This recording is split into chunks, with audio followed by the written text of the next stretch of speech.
సమస్య సమస్య నిత్య సమస్యలతో సతమతమవుతున్నారా? మీ ప్రతి సమస్యకు 100% పరిష్కారం కోసం సంప్రదించండి శ్రీ లక్ష్మీ నరసింహస్వామి జ్యోతిష్యాలయం, సికింద్రాబాద్. సెల్ 8855522279. విజయవాడ సమీపంలోని రామవరప్పాడు జాతీయ రహదారిపై ప్రస్తుతం ఒక ఆసక్తికరమైన దృశ్యం అందరినీ ఆశ్చర్యపరుస్తోంది. ఒక వినూత్న మార్కెటింగ్ ఐడియాతో ఓ వ్యాపారి చేస్తున్న ప్రయోగం ఇప్పుడు సోషల్ మీడియాలో వైరల్గా మారింది. ఇంతకు జనాలు ఆకర్షించేందుకు ఆ వ్యాపారి చేసిన ఆలోచన ఏంటో చూద్దాం. సాధారణంగా జాతీయ రహదారులపై వాహనాలు అత్యంత వేగంగా దూసుకువెళుతూ ఉంటాయి. కానీ విజయవాడలోని రామవరప్పాడు ప్రాంతానికి రాగానే వాహనదారులు ఒక్కసారిగా బ్రేకులేస్తున్నారు.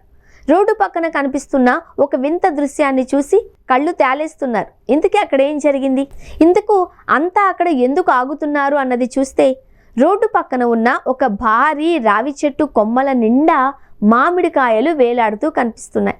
అది చూసిన జనాలు ఏంటి వింత అని ఒక్కసారిగా ఆగిపోతున్నారు.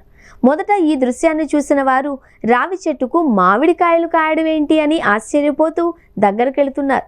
అయితే నిశితంగా గమనిస్తే అసలు విషయం బోధపడింది. అది ప్రకృతి వింత కాదు, ఒక సామాన్య వ్యాపారి చేసిన అసాధారణ ఆలోచన. కస్టమర్ల దృష్టిని ఆకర్షించడానికి ఓ చిరు వ్యాపారి మామిడికాయలను దారాలతో రావి చెట్టు కొమ్మలకు అందంగా వేలాడదీశాడు. సక్సెస్ అయిన మార్కెటింగ్ ట్రిక్. కస్టమర్లను ఆకర్షించేందుకు ఆ వ్యాపారి చేసిన ఆలోచన సూపర్ సక్సెస్ అయింది. వ్యాపార ప్రకటనల కోసం లక్షలాది రూపాయలు ఖర్చు చేసే ఈ రోజుల్లో కేవలం తన తెలివితేటలతోనే ఈ వ్యాపారి అందరి దృష్టిని ఆకర్షించాడు. హైవేపై వెళ్లేవారు ఆగి మరీ ఈ మామిడి రావి చెట్టును చూస్తున్నారు. కేవలం చూడడమే కాదండోయ్, అతని మార్కెటింగ్ స్ట్రాటజీకి సలాం కొట్టి చాలామంది మామిడి పండ్లను కూడా కొనుగోలు చేస్తున్నారు. అక్కడికి వచ్చిన వారు ఈ వింతను తమ ఫోన్లలో చిత్రీకరించి సోషల్ మీడియాలో షేర్ చేయడంతో ఇది కాస్త వైరల్గా మారింది.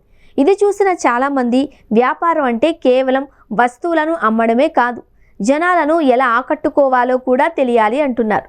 ఎలాంటి ఖరీదైన యాడ్స్ లేకుండానే ఒక చిన్న ఆలోచనతో తన వ్యాపారాన్ని లాభాల బాటలో నడిపిస్తున్న అతని క్రియేటివిటీ మామూలుగా లేదుగా అని నెటిజన్లు ప్రశంసిస్తున్నారు.